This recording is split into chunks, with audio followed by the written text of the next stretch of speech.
In the vast expanse of the cosmos, where stars shimmer like scattered diamonds and galaxies swirl in an eternal dance, there existed a world unlike any other.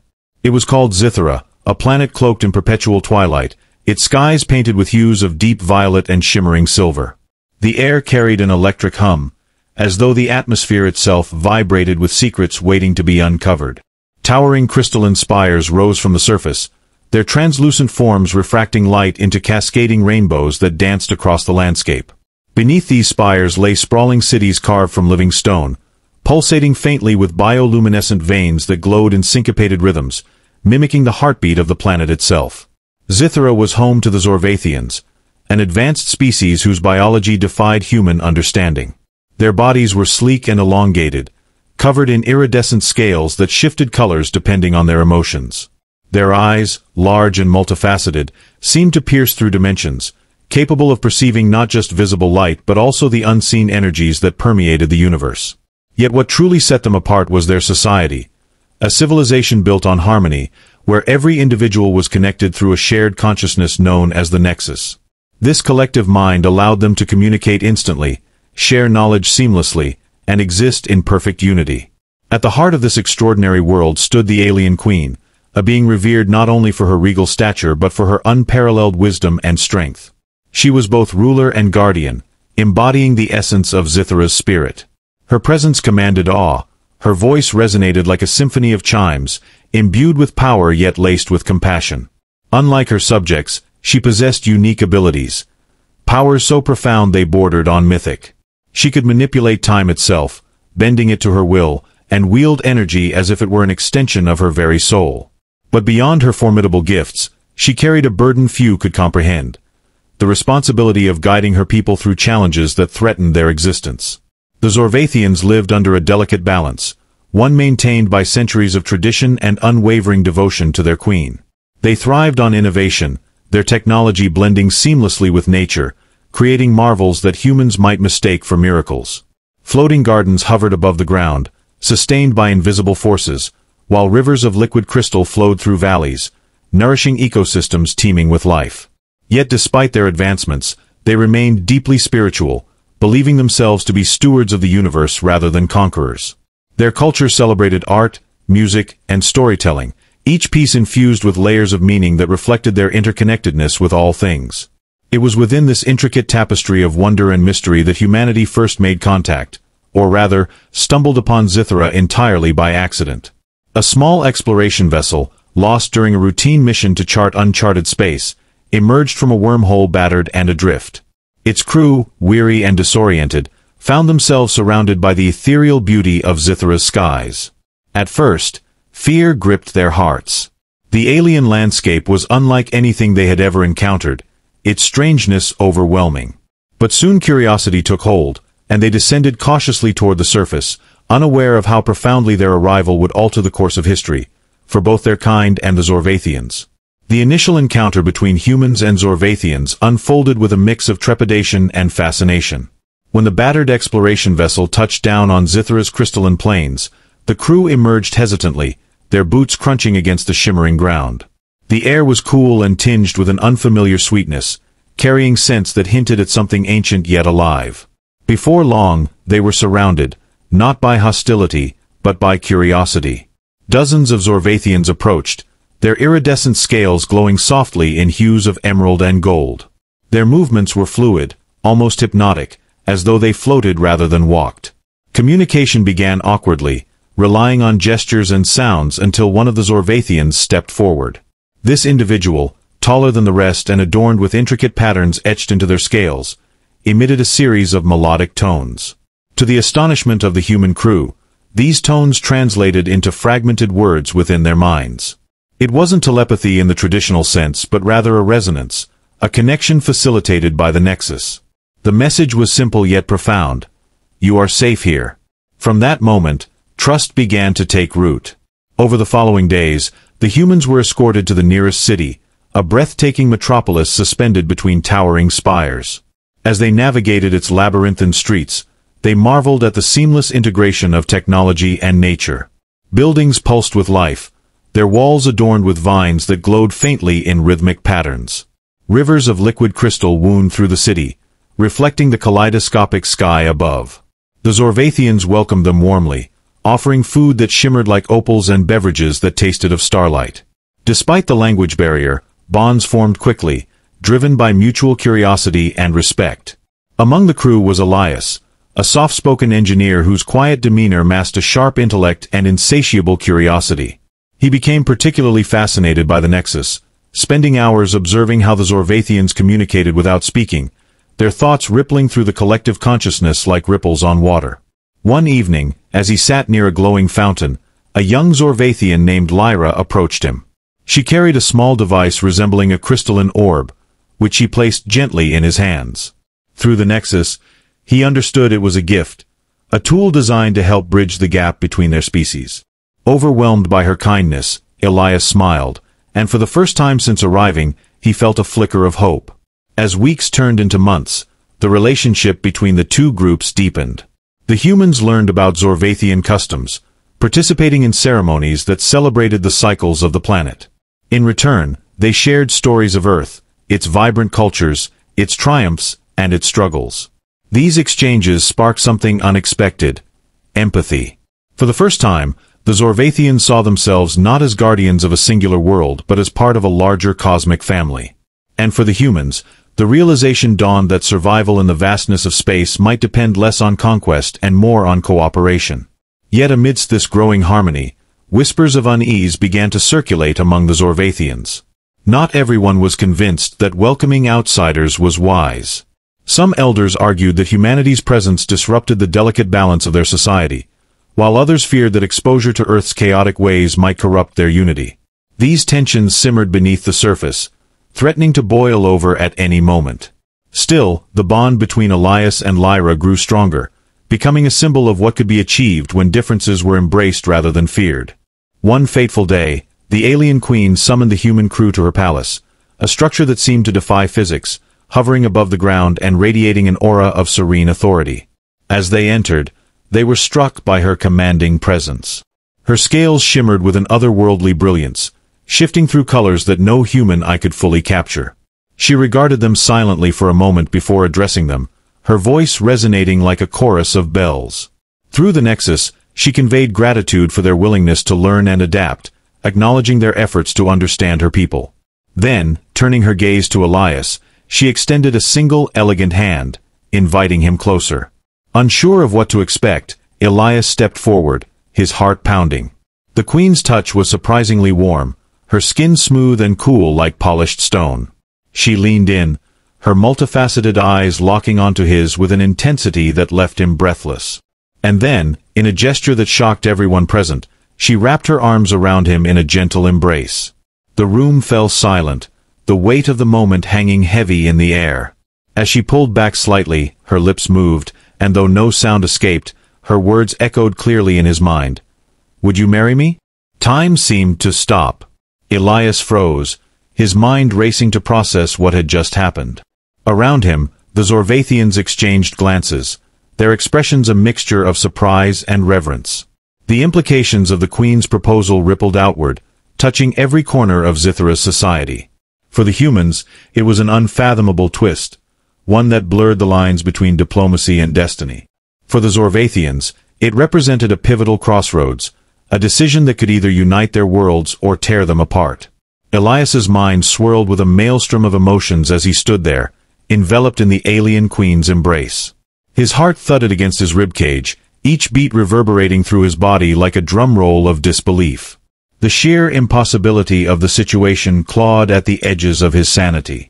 Here he was, a mere human engineer, standing in the heart of an alien civilization, being asked to marry their revered monarch. The weight of her words pressed down on him, suffocating yet exhilarating, leaving him suspended in a liminal space between reality and dream. His initial reaction was a cocktail of shock and confusion. His thoughts raced, tumbling over one another in a chaotic jumble.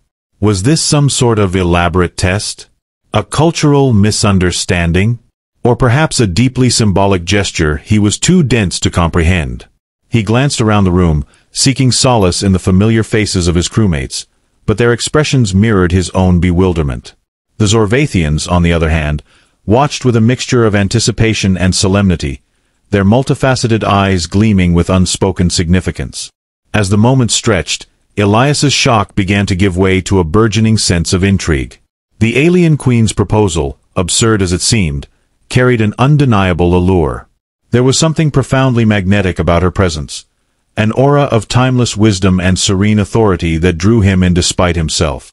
Her embrace had been tender yet firm, conveying a depth of emotion that transcended language. In that fleeting moment, he had felt a connection, a spark of understanding that hinted at possibilities far beyond his wildest imaginings. But alongside this intrigue lurked a gnawing uncertainty. What did marriage mean in the context of Zorvathian culture? Was it a union of equals or a binding of servant to sovereign? The implications were staggering, fraught with complexities he couldn't begin to unravel. He thought of Earth, of the life he had left behind, and the responsibilities that awaited him there. Could he abandon everything he knew for the sake of an alliance he barely understood? The alien queen seemed to sense his turmoil. She released him gently, stepping back with a grace that belied her immense power. Her eyes, those mesmerizing orbs that seemed to contain entire galaxies, bore into his with an intensity that demanded honesty. She spoke again, her voice a symphony of chimes that resonated within his mind. "This is no jest, Elias," she said, her words imbued with a gravity that brooked no argument. "Our fates are intertwined, yours and mine. Together, we can forge a future greater than either of our worlds could achieve alone." Her declaration sent a shiver down his spine. It was both a promise and a challenge, an invitation to step into the unknown and embrace a destiny far greater than himself. Yet doubt lingered, coiling around his resolve like a serpent. Could he trust her intentions? Was this truly a partnership of equals, or was he merely a pawn in a grander scheme? Elias's gaze drifted to Lyra, who stood nearby, her luminous form radiating a quiet strength. She had become his anchor in this alien world, a friend and confidant who had helped him navigate its mysteries. Her expression was unreadable, a mask of neutrality that betrayed nothing of her inner thoughts. Yet he sensed her support, a silent reassurance that whatever path he chose, she would stand by him. The room buzzed with an electric tension, the air thick with unspoken questions and unvoiced fears. The Zorvathians watched with bated breath, their collective consciousness humming with anticipation. For them, this moment was more than a personal proposition. It was a potential turning point for their entire civilization. The implications of a union between their queen and a human were vast, touching every aspect of their society and challenging the very foundations of their beliefs. Elias took a deep breath, steadying himself against the tidal wave of emotions threatening to overwhelm him. He knew he couldn't make such a monumental decision lightly. He needed time to think, to weigh the pros and cons, to consider the ramifications not just for himself but for both his species and hers. Yet even as he grappled with these thoughts, a tiny spark of excitement flickered within him, igniting a flame of possibility that refused to be extinguished. The alien queen's proposal hung in the air like a celestial anomaly, casting a shadow of uncertainty over the fragile alliance between humans and Zorvathians. News of the unprecedented event spread rapidly through the Nexus, rippling across the collective consciousness of the Zorvathian people. Reactions varied widely, from awestruck admiration to outright skepticism. Some viewed the proposal as a divine sign, a cosmic alignment that promised prosperity and unity. Others saw it as a dangerous deviation from tradition, a threat to the purity and stability of their society. Among the dissenters was Elder Varnok, a towering figure whose scales shimmered with an icy blue hue, symbolizing his role as a guardian of ancient customs. Varnok had always been wary of human presence on Xythera, viewing them as unpredictable variables in an otherwise harmonious equation. His voice resonated through the halls of the council chambers, echoing with a stern authority that commanded attention. "We cannot allow our queen to bind herself to an outsider," he declared, his multifaceted eyes blazing with conviction. "Such a union would dilute our essence, weaken the Nexus, and jeopardize everything we hold sacred." Varnok's words ignited a firestorm of debate. Supporters of the union countered his arguments with fervor, led by Lyra, whose unwavering belief in the potential of interspecies cooperation had grown stronger since befriending Elias. She stood tall, her iridescent scales glowing with determination. "Change is inevitable," she asserted, her melodic tones weaving through the Nexus and resonating in the minds of all who listened. Our queen sees a future where our differences become strengths, where unity transcends boundaries. Are we so afraid of growth that we would reject the very essence of evolution? The ideological divide deepened, fracturing the once unified society into factions. Those aligned with Varnok rallied around the preservation of tradition, fearing that embracing humanity would lead to chaos and discord. They pointed to Earth's tumultuous history, rife with conflict and destruction, as evidence of the risks involved. On the other side, Lyra's supporters championed progress and adaptation, arguing that stagnation was the true enemy of their civilization. They believed that by integrating human perspectives and technologies, Xythera could ascend to new heights of innovation and understanding. Amidst this ideological battleground, the human crew found themselves caught in the crossfire. Their presence on Xythera had already stirred controversy, and now they faced scrutiny like never before. Some Zorvathians regarded them with suspicion, questioning their motives and intentions. Others, however, saw them as harbingers of change, symbols of hope in a rapidly evolving world. The crew struggled to maintain neutrality, torn between supporting Elias and respecting the autonomy of their hosts. Captain Mara, the leader of the human expedition, convened an emergency meeting aboard their vessel. The cramped quarters felt suffocating as the crew gathered, their faces etched with worry and exhaustion.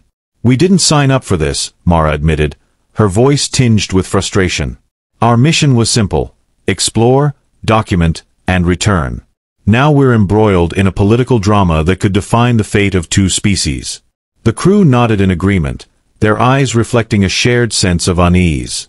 Each member grappled with their own internal conflicts, weighing the moral and ethical implications of their involvement. Dr. Lena Hart, the team's xenobiologist, voiced her concerns. "If we interfere, we risk alienating the Zorvathians further. But if we remain passive, we abandon Elias to face this monumental decision alone." Their dilemma was compounded by the realization that their actions, or inactions, could have far-reaching consequences. The fragile alliance they had worked so hard to build teetered on the brink of collapse, threatened by forces beyond their control.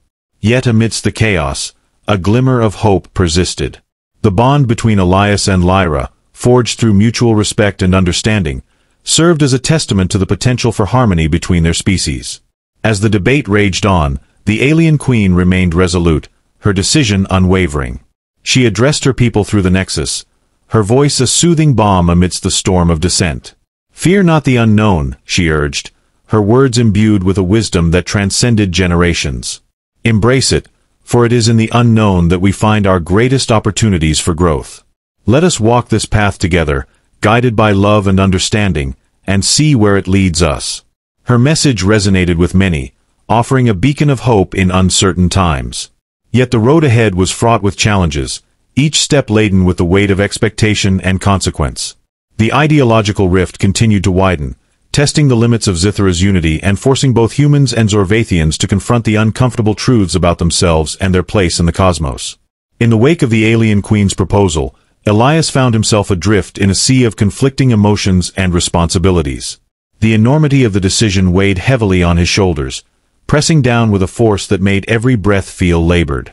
He retreated to the edge of the crystalline city, seeking solace in the quiet solitude of Xythera's twilight landscape. The shimmering spires loomed overhead, their reflections dancing across the liquid crystal rivers that wound through the valley below. Yet even amidst this breathtaking beauty, peace eluded him. Lyra joined him eventually, her presence a comforting constant in the chaos. She sat beside him, her luminous form casting a soft glow that illuminated the shadows clinging to his features. For a long while, neither spoke, content to let the silence stretch between them like a taut thread. Finally, Elias broke the stillness, his voice barely above a whisper. "I don't know what to do," he admitted, the vulnerability in his tone raw and unguarded. "This isn't just about me, it's about everyone. If I say yes, I'm committing myself to something I don't fully understand. If I say no, I risk destroying everything we've built." Lyra tilted her head, her multifaceted eyes studying him with an intensity that felt both probing and compassionate. "You carry the weight of two worlds on your shoulders," she said, her melodic voice resonating softly in his mind. "But you must remember, Elias, that no decision exists in isolation. Whatever path you choose will ripple outward, shaping futures we cannot yet see. Trust yourself to navigate it. Her words offered little comfort. Trusting himself felt impossible when every instinct screamed that he was in over his head. The stakes were unimaginably high, and the pressure to get it right was paralyzing. He thought of Earth, the bustling cities, the cacophony of voices, the endless struggle for progress, and wondered how his choice might affect the billions of lives tethered to that fragile blue sphere. Would accepting the Queen's proposal alienate humanity from its roots? Would rejecting her drive a wedge between their species and doom any chance of peaceful coexistence? And then there was the matter of his own heart. The alien Queen's embrace had stirred something within him, a flicker of connection that refused to be ignored. Her presence commanded respect, her wisdom inspired awe, and her offer carried a gravity that transcended logic. Yet could he truly envision a life bound to her, a being so vastly different from himself? Could love flourish in such disparity, or would it crumble under the weight of expectation and obligation? Elias clenched his fists, frustration bubbling to the surface. "How am I supposed to decide?" he asked, his voice rising as the dam holding back his emotions began to crack. "Every option feels wrong, every outcome uncertain. I'm just one person, Lyra. How can I possibly bear this burden?" Lyra reached out, placing a delicate hand on his shoulder. Her touch was cool and grounding, anchoring him to the present moment. "You are not alone," she reminded him gently. "You have allies, friends, who believe in you. And you have the strength within yourself to rise to this challenge. Perhaps the answer lies not in choosing what is right or wrong, but in embracing what is possible." Her words lingered in the air, planting seeds of reflection in his troubled mind. Embracing possibility, that was a concept he could grasp, even if the specifics remained elusive. Slowly, the storm inside him began to subside, replaced by a tentative clarity. He realized that perfection was an illusion. No decision could guarantee harmony or prevent conflict. What mattered most was the intention behind his choice, the values he sought to uphold. With renewed resolve, Elias stood, brushing off the dust from his uniform. "Thank you," he said to Lyra, his voice steadier now. "I think I know what I need to do next." She smiled, her scales shimmering with approval. "Then go," she encouraged. "The Nexus awaits your voice." Elias returned to the palace, his steps purposeful despite the lingering uncertainty gnawing at his core. The grand hall where the alien queen had first proposed to him was empty save for her regal form, seated atop a throne that seemed to float effortlessly above the ground. Her gaze met his as he entered, and for a moment, time seemed to stand still. He approached her slowly, his heart pounding in rhythm with the faint hum of energy emanating from her presence. "Your Majesty," he began, bowing slightly out of respect. "I've given your proposal much thought, and I want to speak openly with you. Before I can consider such a monumental commitment, I need to understand what it truly means. For both of us, and for our worlds." The alien queen inclined her head, her expression unreadable yet somehow reassuring. "Ask your questions, Elias," she replied, her voice a symphony of chimes that resonated deep within his soul. "I will answer them truthfully." Thus began a dialogue unlike any Elias had ever experienced. They spoke for hours, delving into topics that ranged from the intricacies of Zorvathian culture to the philosophical underpinnings of their respective societies. The queen explained the significance of marriage in her world, not merely as a union of individuals, but as a merging of destinies, a covenant that bound two beings together in service to a greater purpose. She described the Nexus, not just as a tool for communication, but as a living entity that thrived on connection and harmony. And she revealed her vision for the future, a future where humans and Zorvathians work side by side, pooling their strengths to overcome challenges neither could face alone. Elias listened intently, absorbing every word with a mixture of awe and trepidation. He posed questions of his own, seeking clarification on matters that puzzled him. What role would he play in her court? How would their differing lifespans impact their relationship? Could humanity adapt to the demands of such an alliance without losing its identity? The queen answered each query with patience and candor, her responses painting a picture of a partnership built on mutual respect and shared goals. Yet as enlightening as the conversation was, it also underscored the complexity of the decision before him. Every answer raised new questions, every revelation highlighted the vast gulf between their worlds. By the time they concluded their discussion, Exhaustion clung to Elias like a second skin.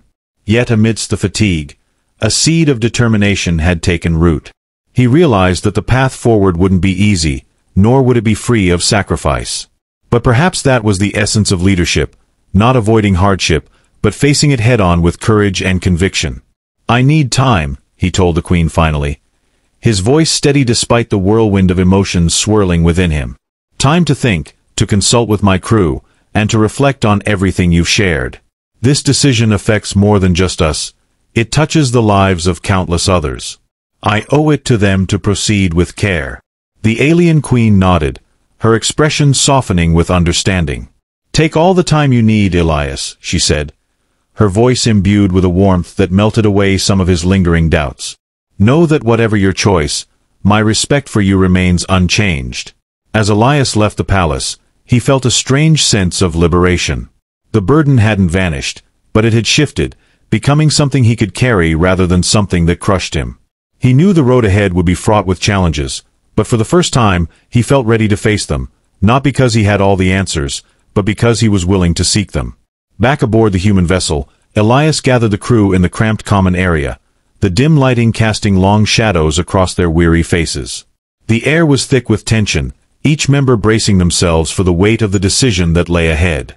Captain Mara stood at the forefront, her arms crossed tightly over her chest, her usual composure fraying at the edges.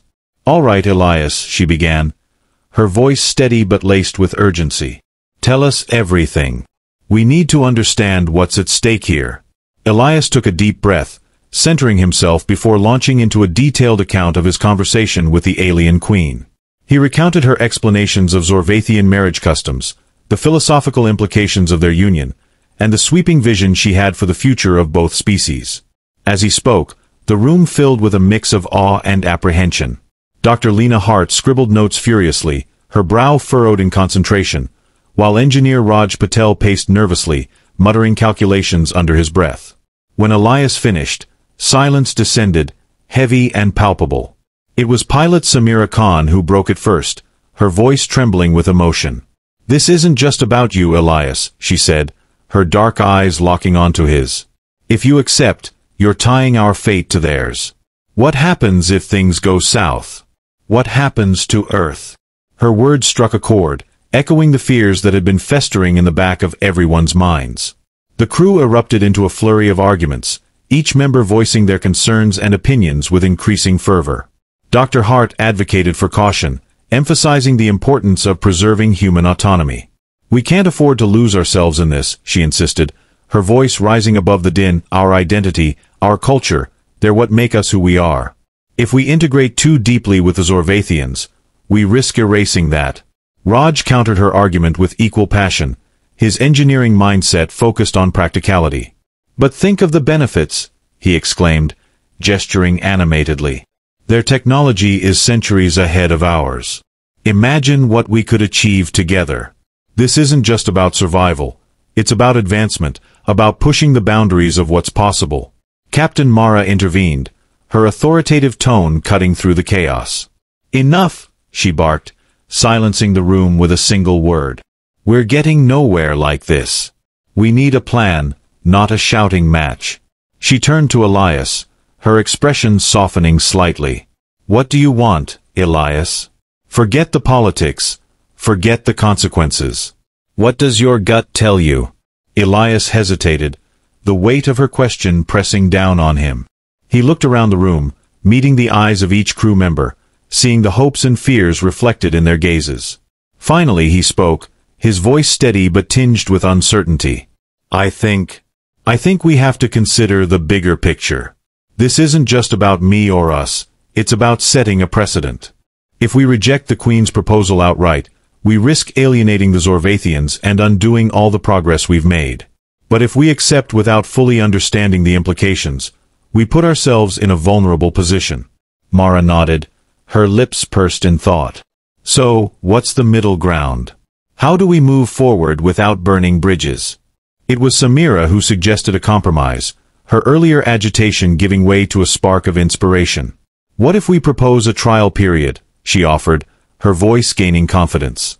A temporary alliance, with clear boundaries and objectives. That way, we can test the waters without committing fully. If it works, great. If not, we can part ways amicably. The idea resonated with the group, sparking a renewed sense of purpose. They spent the next several hours hammering out the details, drafting a proposal that balanced caution with openness. By the time they adjourned, exhaustion had settled over them like a heavy blanket, but there was also a glimmer of hope, a sense that they were taking a step in the right direction.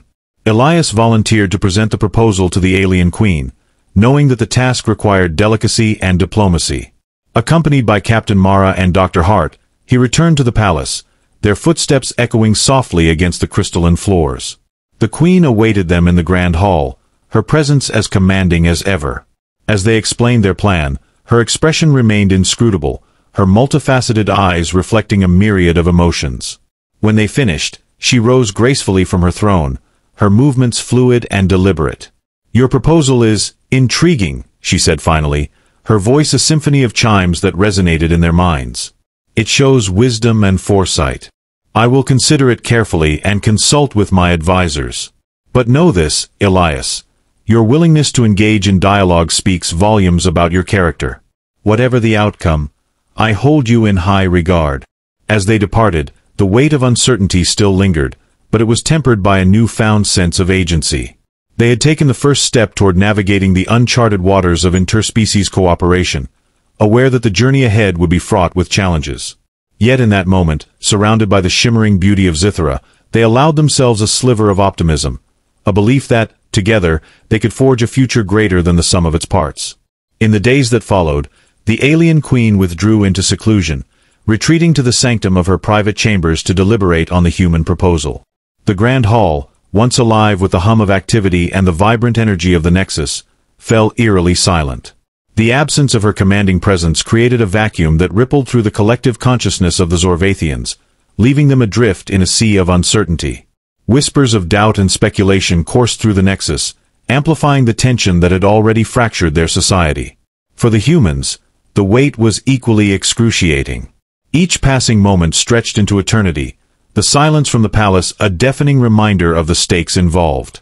The crew busied themselves with tasks, attempting to distract from the gnawing anxiety that gnawed at their resolve. Yet, no amount of work could quell the unease that settled in their chests, a persistent ache that whispered of potential failure. They convened daily, discussing contingency plans and rehearsing scenarios, but the lack of concrete information left them feeling powerless, their fate dangling precariously in the balance. Meanwhile, the ideological rift among the Zorvathians widened, fueled by the void left by their queen's absence. Elder Varnok seized the opportunity to rally his followers, his fiery rhetoric igniting a resurgence of dissent. He convened gatherings in the shadow of the crystalline spires, his voice a clarion call to those who feared the encroachment of human influence. "Our queen has been swayed by sentiment," he proclaimed, his scales shimmering with an angry red hue. "She risks everything we hold dear for the sake of a fleeting alliance. We must act to preserve our heritage, to safeguard the purity of our nexus." His words struck a chord with many, drawing crowds that grew larger with each passing day. The dissenters organized protests, their chants echoing through the streets of the floating city. They carried banners adorned with ancient symbols, a visual testament to their commitment to tradition.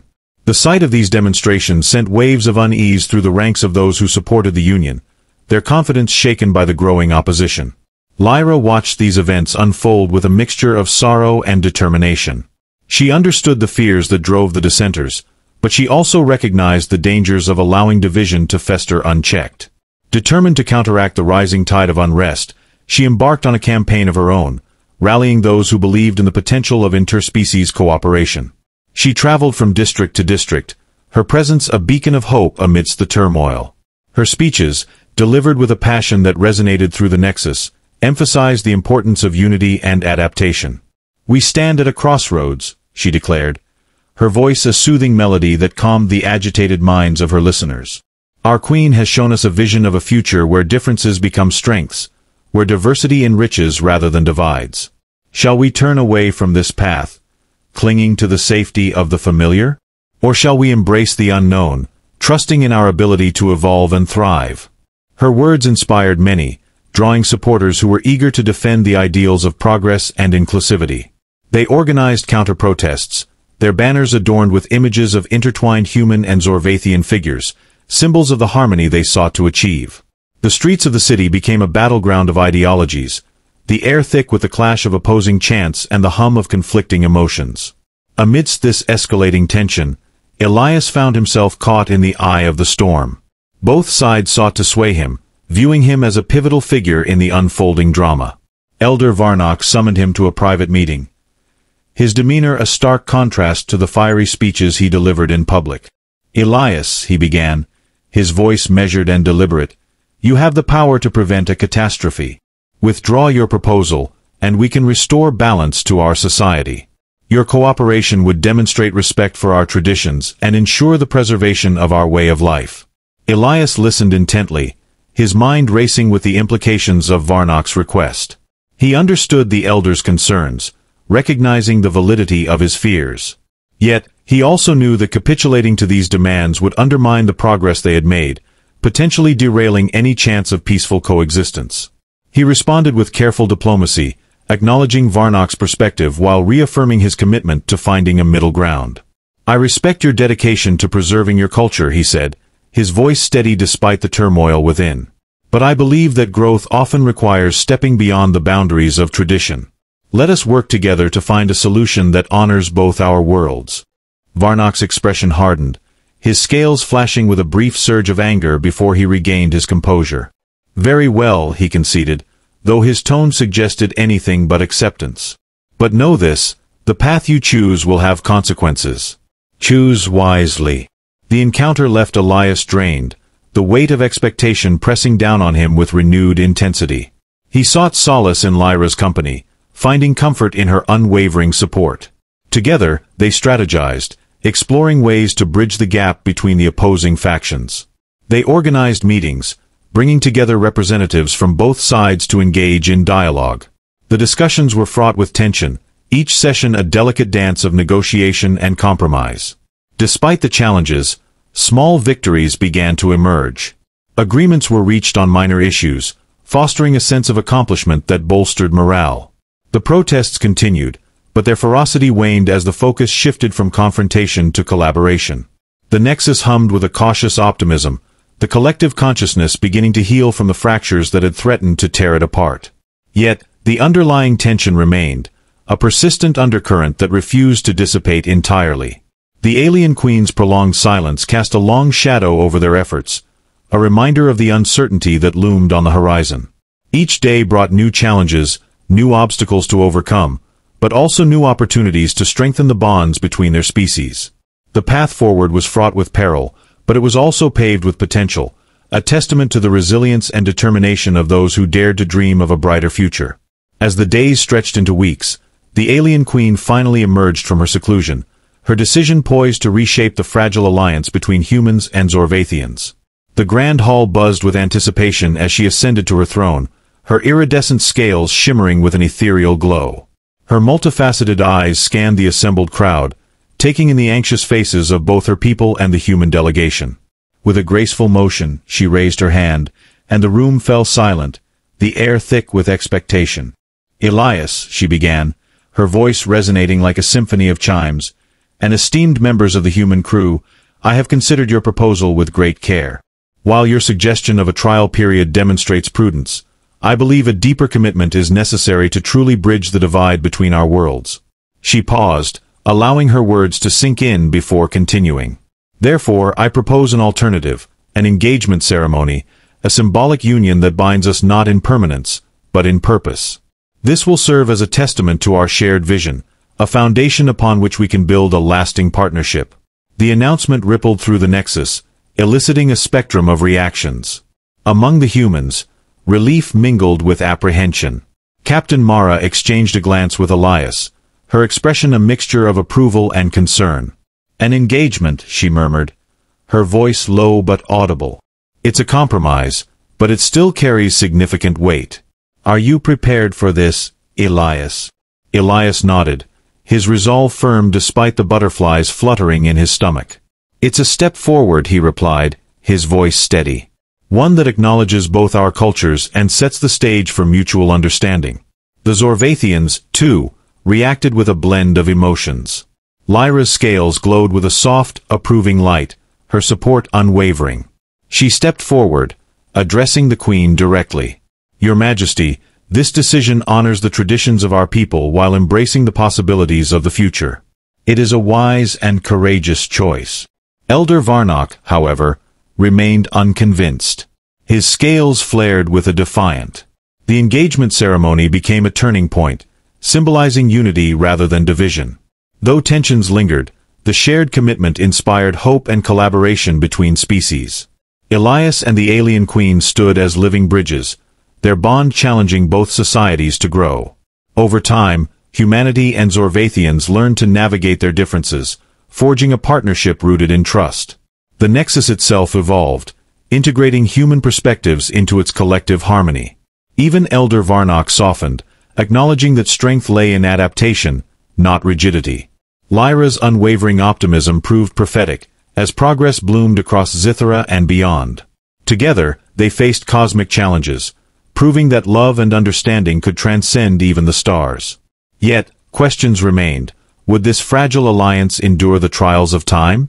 For now, though, two worlds beat as one, daring to dream of infinite possibilities.